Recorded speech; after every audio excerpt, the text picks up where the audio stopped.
Welcome. Today we're diving into a key concept in project management, working capital, and exploring how it influences project selection. Let's break it down into simple terms and look at real-world examples. Working capital is the money a business uses to keep its daily operations running.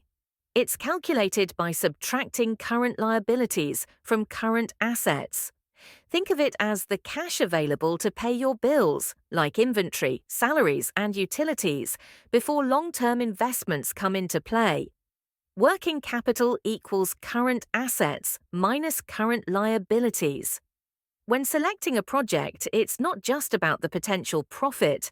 Managers also consider how much cash a project will tie up. A project that needs a huge amount of working capital might limit a company's ability to fund other operations, even if it looks profitable on paper. On the other hand, a project that uses working capital efficiently can boost overall cash flow and reduce financial stress. Imagine a retail company deciding whether to open a new brick-and-mortar store or expand its online presence. A new physical store might require a lot of cash for inventory, staff, and rent. This is a high working capital need. An online store, however, might need less cash since inventory and operational costs are lower. Project managers compare these working capital requirements along with potential profits to choose the best option that won't strain the company's day-to-day operations. Now, consider a manufacturing company weighing two projects: upgrading old equipment or launching a new product line. The new product line might promise higher revenues, but if it demands a large investment in raw materials and inventory, it ties up significant working capital.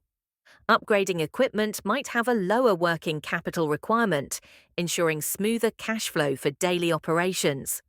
Here, project selection isn't only about which project makes more money, but also which one uses cash most efficiently without jeopardizing operational stability. Let's recap. Working capital basics. It's the difference between current assets and current liabilities, the cash available for daily operations. Project selection impact. Projects that require less working capital are often preferred, as they free up cash for other needs. Real-world relevance. Whether it's choosing between a physical or online store, or weighing investment options in manufacturing, understanding working capital helps managers make decisions that balance profitability with financial health. Understanding working capital is essential for making smart project decisions. By considering both potential returns and the cash needed to run operations, companies can invest in projects that support sustainable growth.